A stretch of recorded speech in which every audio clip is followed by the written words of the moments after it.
अच्छा जी, अब question number 1 का पार्ट 6 है। हमें ये सिस्टम ऑफ लीनियर इक्वेशन दिया गया है, इसको हमने सॉल्व करना है।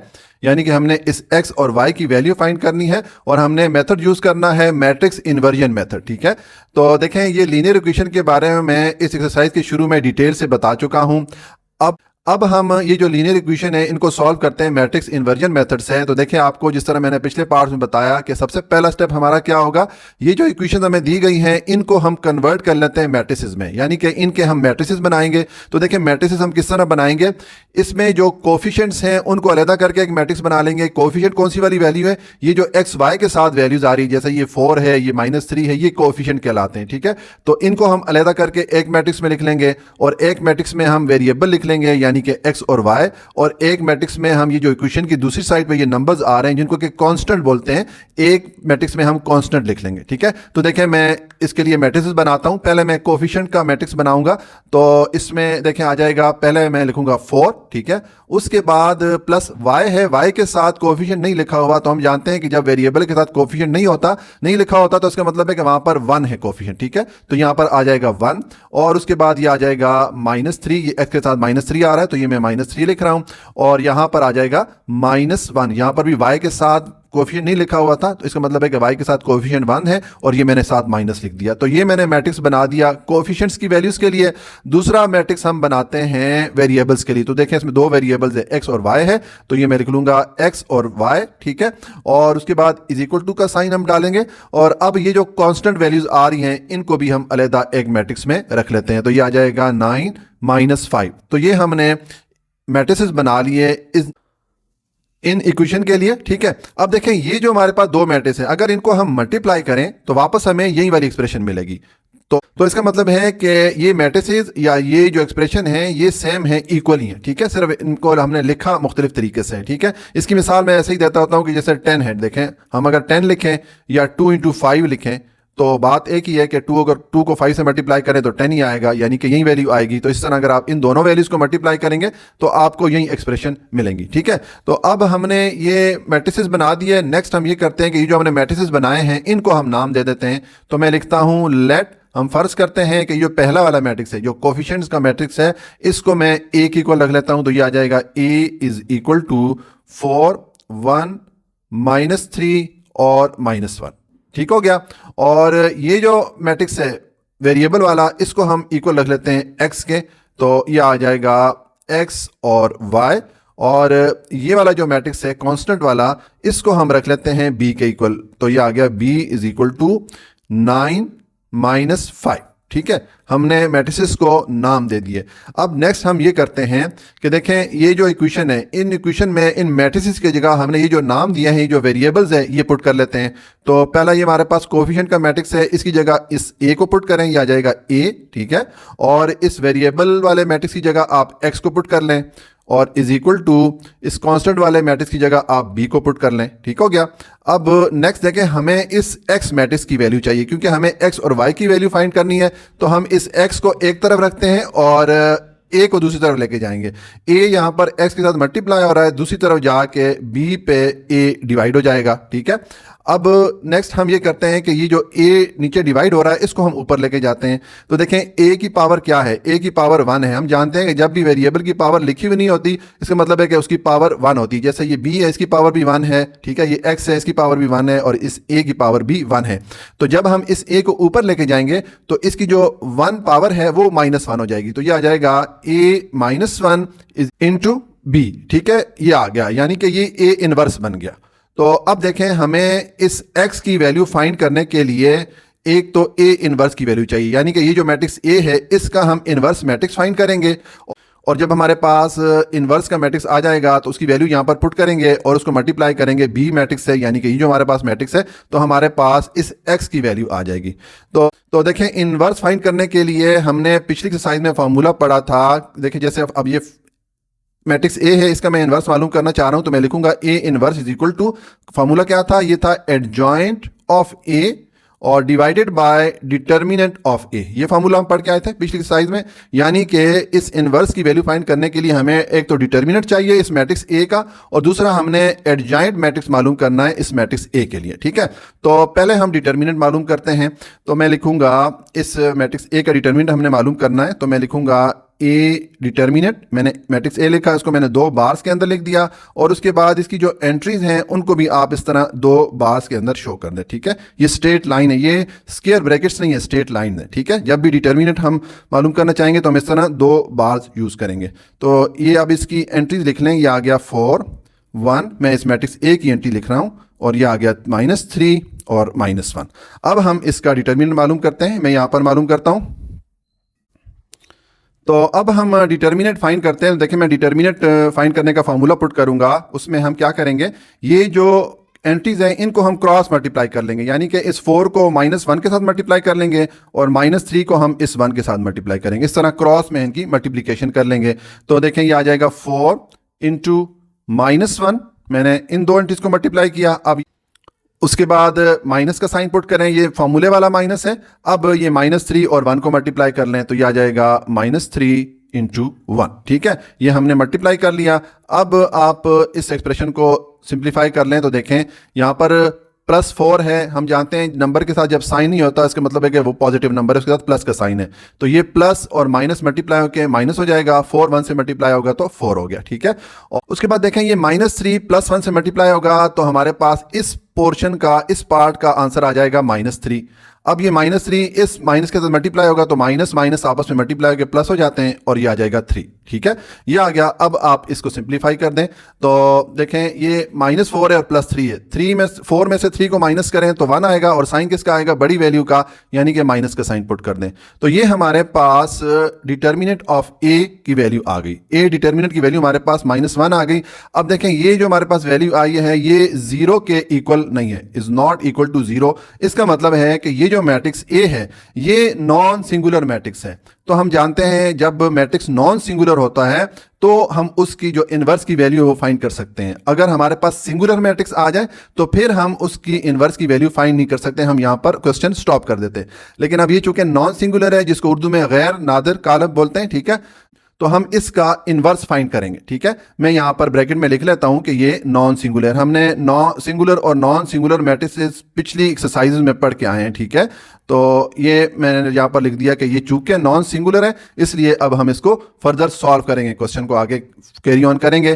तो अब देखें, ये हमारे पास डिटर्मिनेंट की वैल्यू तो आ गई इस फॉर्मूले के लिए। अब एडजॉइंट ऑफ ए मालूम करते हैं, तो मैं लिखूंगा adjoint of A is equal to, अब देखें एडजॉइंट मैट्रिक्स मालूम करने के लिए हम क्या करते होते हैं, जिस मैट्रिक्स का एडजॉइंट मैट्रिक्स हमने लिखना होता है, हम उस 2 काम करते हैं उसके लिए।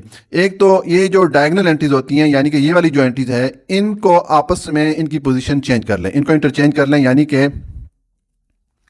इनकी पोजीशन एक दूसरे के साथ रिप्लेस कर लें। तो -1 को आप इधर ले आएं और 4 को आप इधर ले जाएं। ठीक है, एक ये काम किया। दूसरा, ये जो 2 एंट्रीज हैं जिनको नॉन डायगोनल एंट्रीज भी कहा जाता है, इनके आप साइन चेंज कर लें। तो यहां पर +1 है, इसको आप -1 कर दें। ये -3 है, इसको आप +3 कर लें। ठीक हो गया, तो ये हमने इसको सॉल्व किया। ये हमारे पास एडजॉइंट मैट्रिक्स भी आ गया। तो अब देखें, हमारे पास डिटर्मिनेंट और एडजॉइंट दोनों वैल्यूज आ गई हैं, तो हम इस फॉर्मूला में पुट करेंगे, हमारे पास ए इनवर्स की वैल्यू आ जाएगी। ठीक है, तो मैं ये वाला फॉर्मूला लिखूंगा, ये आ जाएगा A inverse is equal to adjoint of A और divided by determinant of A. ठीक हो गया, और ये फार्मूला मैं क्लियर कर लेता हूं। मैंने आपको समझाने के लिए यहां पर ये लिखा हुआ था, ये आपको जुबानी मालूम होना चाहिए। ठीक हो गया, तो देखें, अब यहां पर आप वैल्यूज पुट कर दें। एडजॉइंट ऑफ ए हमारे पास मैट्रिक्स है -1 -1 3 4 और डिवाइडेड बाय ए डिटर्मिनेंट हमारे पास वैल्यू है -1। ठीक है, अब नेक्स्ट आप ये कर लें कि ये जो -1 है इसको आप डिवाइड कर लें इस मैट्रिक्स पे, यानी कि इसकी सारी एंट्रीज पे आप -1 को डिवाइड करेंगे तो ये आ जाएगा -1 डिवाइडेड बाय -1। मैंने इस पे -1 को डिवाइड किया। अब ये सेकंड वाली एंट्री लिखें, -1 डिवाइडेड बाय -1। मैंने इस एंट्री पे डिवाइड किया। उसके बाद आ जाएगा 3 डिवाइडेड बाय -1 और ये आ जाएगा 4 डिवाइडेड बाय -1। ठीक है, मैंने हर एंट्री पे -1 को डिवाइड कर दिया। तो देखें, अब इसको आप सिंप्लीफाई कर लें। ये आ जाएगा, ये माइनस माइनस एक दूसरे के साथ डिडक्ट हो जाएंगे। ये 1/1 यहाँ पर हमारे पास 1 आ गया। इसी तरह ये -1 इस -1 को डिडक्ट कर देगा, 1/1 ये भी हमारे पास 1 के इक्वल आ गया। और ये -1 3 पे डिवाइड होगा तो इसको -3 कर देगा। इसी तरह -1 4 पे डिवाइड होगा तो इसको -4 कर देगा। तो ये हमारे पास ए इनवर्स के लिए मैट्रिक्स आ गया। ठीक है, अब हमारे पास ए इनवर्स का मैट्रिक्स आ गया तो हम यहाँ पर पुट करके इस x की वैल्यू फाइंड कर सकते हैं। ये वाली जो इक्वेशन है इसको हम यूज करेंगे और इस x की वैल्यू फाइंड करेंगे। तो मैं यहां पर उसको पुट करता हूं। तो देखें, ये मैंने लिख दिया एज वी नो दैट। ठीक है, और उसके बाद ये वाली जो इक्वेशन है इसको मैंने यहां पर पुट कर दिया। अब आप यहां पर वैल्यूज पुट कर दें। इस x की जगह हम ये वाला मैट्रिक्स पुट करेंगे क्योंकि इसको हमने इसके इक्वल रखा था। ये आ जाएगा x y और is equal to A inverse की जगह आप ये वाला मैट्रिक्स पुट कर दें। ये आ जाएगा 1 1 और -3 और -4 और इनटू b की जगह आप इस b की जगह आप ये वाला मैट्रिक्स पुट कर दें तो ये आ जाएगा 9 -5। ठीक है, अब आप इन दोनों मैट्रिक्स को मल्टीप्लाई कर दें। ठीक है, मल्टीप्लाई किस तरह करेंगे कि ये जो पहले वाला मैट्रिक्स है इसकी पहली वाली रो को आप मल्टीप्लाई करें इस दूसरे वाले मैट्रिक्स के कॉलम के साथ, फिर आप ये सेकंड रो को मल्टीप्लाई करें इस दूसरे मैट्रिक्स के कॉलम के साथ। ठीक है, हम बारी बारी मल्टीप्लाई करेंगे। तो देखें, मैं मल्टीप्लाई करता हूं। ये आ जाएगा, हम फर्स्ट रो से स्टार्ट करते हैं। अब मल्टीप्लिकेशन की तरतीब क्या होगी कि पहली एंट्री को पहली एंट्री से, दूसरी एंट्री को दूसरी एंट्री से मल्टीप्लाई करते जाना है हमने। तो देखें, ये 1 यहाँ पर पहली एंट्री 1 है, इसको मल्टीप्लाई करें इस कॉलम की पहली एंट्री 9 के साथ, उसके बाद प्लस का साइन आएगा। अब रो की सेकेंड एंट्री 1 है, इसको मल्टीप्लाई करें कॉलम की सेकेंड एंट्री -5 के साथ।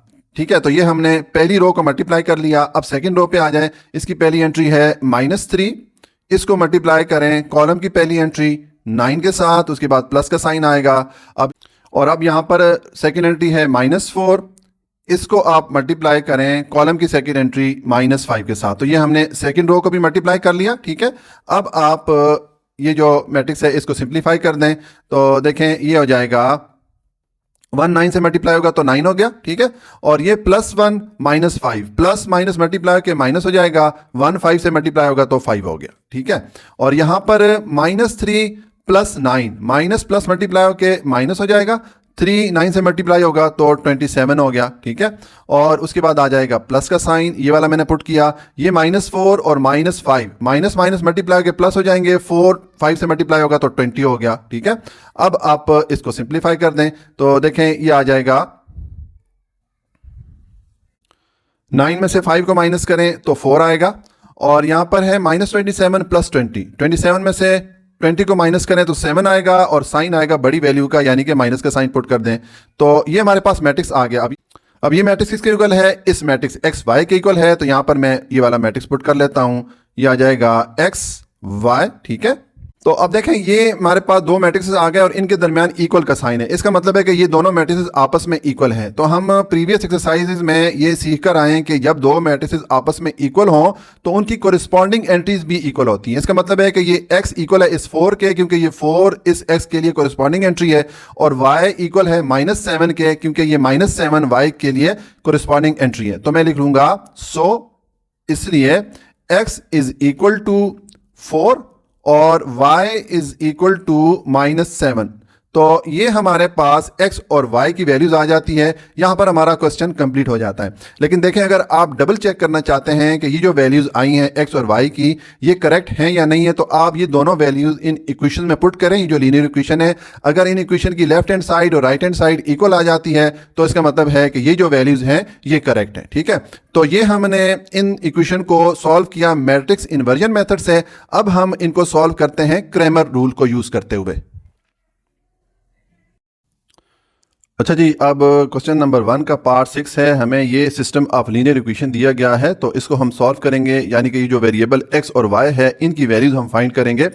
तो देखें, लीनियर इक्वेशंस के बारे में मैंने डिटेल से इस एक्सरसाइज के शुरू में एक्सप्लेन किया हुआ है। अगर आप ज़्यादा डिटेल देखना चाहते हैं तो आप इस एक्सरसाइज का जो शुरू का पार्ट है वो देख लीजिए। अब हमने ये लीनियर इक्वेशन सॉल्व करनी है और हमने इसके लिए यूज़ करना है क्रैमर्स रूल को। तो देखें, क्रैमर्स रूल के ज़रिए अगर हम ये वेरिएबल x और y की वैल्यूज़ फाइंड करना चाहते हैं तो उसके लिए हम ये दो फार्मूलाज यूज़ करेंगे। अब ये फार्मूलाज मैंने यहाँ पर आपको समझाने के लिए लिखे हुए हैं, आपको ये फार्मूला ज़ुबानी याद होने चाहिए। अब देखें, अगर आप इन दोनों फार्मूलाज को देखें तो इसमें हमें तीन मैट्रिसेस की ज़रूरत पड़ेगी। एक हमें मैट्रिक्स ए चाहिए होगा जिसका हम डिटर्मिनेंट फाइंड करके इस पहले वाले फार्मूले में पुट करेंगे और इस दूसरे वाले फार्मूले में भी पुट करेंगे, ठीक है। और फिर हमें एक मैट्रिक्स ए एक्स चाहिए होगा जिसका डिटर्मिनेंट फाइंड करके हम इस पहले वाले फार्मूले में पुट करेंगे इस वेरिएबल x की वैल्यू फाइंड करने के लिए। और एक हमें मैट्रिक्स ए वाई चाहिए होगा जिसका डिटर्मिनेंट फाइंड करके हम इस दूसरे वाले फार्मूला में पुट करेंगे इस वेरिएबल y की वैल्यू फाइंड करने के लिए, ठीक है। तो पहले हम ये तीनों मैट्रिक्स लिख लेते हैं, ठीक है, उसके बाद हम इसको आगे सॉल्व करते हैं। तो हमें तीन मैट्रिक्स चाहिए। एक हमें मैट्रिक्स A चाहिए, ठीक है, ये मैं यहाँ पर भी इसकी एंट्रीज लिखता हूँ। पहले हम स्पेसिफाई कर लेते हैं कि हमें कौन कौन से मैट्रिक्स चाहिए। और एक हमें मैट्रिक्स AX चाहिए, ठीक है, यानी कि ये जो पहले वाले फार्मूले में मैट्रिक्स यूज होगा, तो इसकी भी मैं अभी एंट्रीज लिखता हूँ। और एक हमें मैट्रिक्स AY चाहिए होगा, यानी कि ये जो दूसरे वाले फार्मूले में यूज़ हो रहा है, ठीक है, तो इसकी भी मैं अभी एंट्रीज लिख लेता हूँ। देखें, पहले ये जो मैट्रिक्स A है इसकी मैं एंट्रीज लिखता हूँ। तो इसमें हम कौन सी एंट्रीज लिखेंगे, ये जो हमारे पास लीनियर इक्वेशंस आ रही हैं इसमें जो कोएफिशिएंट की वैल्यूज़ हैं वो वाली वैल्यूज़ हम यहाँ पर लिखेंगे। कोएफिशिएंट की वैल्यूज़ कौन सी हैं, ये जो वेरिएबल x y के साथ नंबर्स आ रहे हैं, जैसे ये 4 है, ये -3 है, इनको कोएफिशिएंट बोलते हैं, ठीक है। तो हम ये कोएफिशिएंट की वैल्यूज़ यहाँ पर लिखेंगे। देखें, अगर पहली वाली इक्वेशन पे आए तो यहाँ पर पहली वैल्यू हमारे पास क्या है, कोएफिशिएंट की 4 है, तो यहाँ पर आप लिख लें 4, ठीक है। और y के साथ कोएफिशिएंट की वैल्यू नहीं लिखी हुई, तो हम जानते हैं कि जब किसी वेरिएबल के साथ कोएफिशिएंट की वैल्यू नहीं लिखी हुई होती इसका मतलब है कि उसके साथ कोएफिशिएंट की वैल्यू 1 है, ठीक है। तो यहाँ पर हम पुट कर लेंगे 1। और उसके बाद सेकंड इक्वेशन पे आ जाए तो यहाँ पर कोएफिशिएंट की वैल्यू है -3, ठीक है, और y के साथ कोएफिशिएंट की वैल्यू जाएगी -1, ठीक है। तो ये हमने जो कोएफिशिएंट की वैल्यूज आ रही थी इन इक्वेशन में वो हमने यहाँ पर पुट कर ली। ये हमारे पास मैट्रिक्स A की एंट्रीज आ गई। अब हम मैट्रिक्स AX की एंट्रीज लिखेंगे, तो उसके लिए देखें, आप ये मैट्रिक्स A पे आएँ और इसका जो पहले वाला कॉलम छोड़ दें, दूसरे वाला कॉलम आप यहाँ पर लिख लें, ये आ जाएगा 1 और -1, ठीक है। और पहले वाले कॉलम की जगह ये जो दो वैल्यूज हमारे पास आ रही हैं जिनको कांस्टेंट वैल्यूज भी कहा जाता है, ठीक है, ये वाली वैल्यूज आप यहाँ पर पुट कर दें, तो ये आ जाएगा 9 और -5। तो ये हमने मैट्रिक्स AX की एंट्रीज लिख दी। अब AY की एंट्रीज लिखेंगे, तो आप इस मैट्रिक्स A पे आए और इसमें जो पहले वाला कॉलम है वो आप लिख लीजिए, ये आ जाएगा 4 और -3। और दूसरे वाले कॉलम को आप छोड़ दें इस मैट्रिक्स A का, और इसकी जगह आप ये जो वैल्यूज आ रही हैं कांस्टेंट वैल्यूज, इनको आप लिख दें, तो ये आ जाएगा 9 -5। मैं रिपीट कर लेता हूं कि जब हमने AX की एंट्री यहां पर लिखी तो हमने इस मैट्रिक्स A का पहले वाला कॉलम छोड़ दिया और उसकी जगह हमने ये दोनों वैल्यूज लिख दी। और जब हम AY की एंट्रीज यहां पर लिख रहे थे तो हमने इस मैट्रिक्स A का दूसरे वाला कॉलम छोड़ दिया और उसकी जगह हमने ये दोनों वैल्यूज लिख दी, ठीक है। तो ये हमारे पास मैट्रिसेस आ गए। अब नेक्स्ट हमें इन तीनों मैट्रिसेस का डिटर्मिनेंट फाइंड करना है, क्योंकि अगर आप फार्मूला देखें तो यहाँ पर इन तीनों मैट्रिसेस का हमने डिटर्मिनेंट फाइंड करके पुट करना होगा, ठीक है। तो पहले ये जो मैट्रिक्स A है इसका मैं डिटर्मिनेंट फाइंड करता हूँ। तो मैं लिखूंगा, ये मैंने मैट्रिक्स A लिखा, ये वाला, ठीक है, और इसके दोनों साइड मैंने स्ट्रेट लाइन डाल दी या बार्स डाल दी, ठीक है। तो ये A determinant is equal to, अब इसकी एंट्रीज भी आप इस तरह स्ट्रेट बार या स्ट्रेट लाइन में शो कर दें, यह आ जाएगा 4 1 -3 और -1, ठीक है। तो अब आप डिटरमिनेंट फाइंड करने का फार्मूला पुट करें। क्या फार्मूला होता है कि ये जो एंट्रीज हमारे पास होती हैं इनको हम क्रॉस मल्टीप्लाई कर लेते हैं, यानी कि आप इन दो एंट्रीज को आपस में मल्टीप्लाई करें, तो ये आ जाएगा 4 इंटू -1 और उसके बाद माइनस का साइन आएगा, ये फॉर्मूले वाला माइनस होता है। और उसके बाद आप इन दो एंट्रीज को आपस में मल्टीप्लाई कर लें, तो ये आ जाएगा -3 इंटू 1। इस तरह ये हमने क्रॉस मल्टीप्लीकेशन कर ली, ठीक है। तो अब आप इसको सिंप्लीफाई कर दें। देखें, ये +4 है, हम जानते हैं जब भी नंबर के साथ साइन ही लिखा होता है वो पॉजिटिव नंबर होता है, उसके साथ प्लस का साइन होता है, तो ये प्लस इस माइनस से मल्टीप्लाई होकर माइनस हो जाएगा, 4 1 से मल्टीप्लाई होगा तो 4 हो गया। अब यहाँ पर है -3 + 1, ये वाला जो पार्ट है इसको अगर हम सॉल्व करेंगे तो देखें ये माइनस इधर प्लस से मल्टीप्लाई के माइनस हो जाएगा और 3 1 से मल्टीप्लाई होगा तो 3 हो जाएगा। तो इस पार्ट को जो हमने सॉल्व किया -3 हमारे पास आ गया। अब ये माइनस इस माइनस से मल्टीप्लाई होगा तो प्लस हो जाएगा और साथ में 3 आ जाएगा, ठीक है। तो अब आप इसको सिंप्लीफाई कर दें।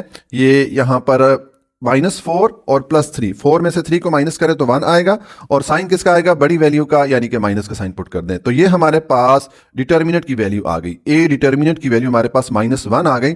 अब देखें ये जो डिटर्मिनेंट की वैल्यू आई है ये 0 के इक्वल नहीं है, तो मैं लिखता हूं इज नॉट इक्वल टू 0। इसका मतलब ये हो गया कि ये जो मैट्रिक्स ए है ये नॉन सिंगुलर मैट्रिक्स है। जब भी किसी मैट्रिक्स का डिटर्मिनेंट 0 के इक्वल नहीं आता तो हम जानते हैं कि वो नॉन सिंगुलर या गैर नादिर कालब होता है। हम सिंगुलर और नॉन सिंगुलर मैट्रिसेस के बारे में पिछली एक्सरसाइजेज में पढ़ के आए हैं। तो अब ये नॉन सिंगुलर मैट्रिक्स है, यानी कि इसका जो डिटर्मिनेंट है वो 0 के इक्वल नहीं आया, तो इसका मतलब है कि हम इस क्वेश्चन को आगे सॉल्व करेंगे। ये जो हमें लीनियर इक्वेशन दी गई है इनका सोल्यूशन पॉसिबल है। अगर ये मैट्रिक्स सिंगुलर आ जाता, यानी कि इसका जो डिटर्मिनेंट है वो 0 के इक्वल आ जाता, ठीक है, तो फिर हम ये जो इक्वेशन हमें दी गई थी इनको सॉल्व नहीं कर पाते, इनका सोल्यूशन पॉसिबल नहीं होता, ठीक है। उसकी वजह यह है कि देखें अगर यहाँ पर ये डिटर्मिनेंट की वैल्यू हमारे पास 0 आ जाती तो हम इस फार्मूला में ए डिटर्मिनेंट की जगह दोनों जगह पे अगर 0 पुट करें तो देखें 0 से किसी भी वैल्यू को डिवाइड करें तो आपको अनडिफाइंड या इनफाइनाइट वैल्यू मिलती है, ठीक है, यानी कि इसका कोई सोल्यूशन पॉसिबल नहीं है। लेकिन चूंकि यहाँ पर हमारे पास नॉन सिंगुलर मैट्रिक्स आया है तो इसका मतलब है कि हम ये लीनियर इक्वेशन आगे सॉल्व करेंगे, इनका सोल्यूशन पॉसिबल है। मैं यहाँ ब्रैकेट में लिख लेता हूँ कि ये नॉन सिंगुलर मैट्रिक्स है, ठीक है, तो ये आ गया नॉन सिंगुलर मैट्रिक्स।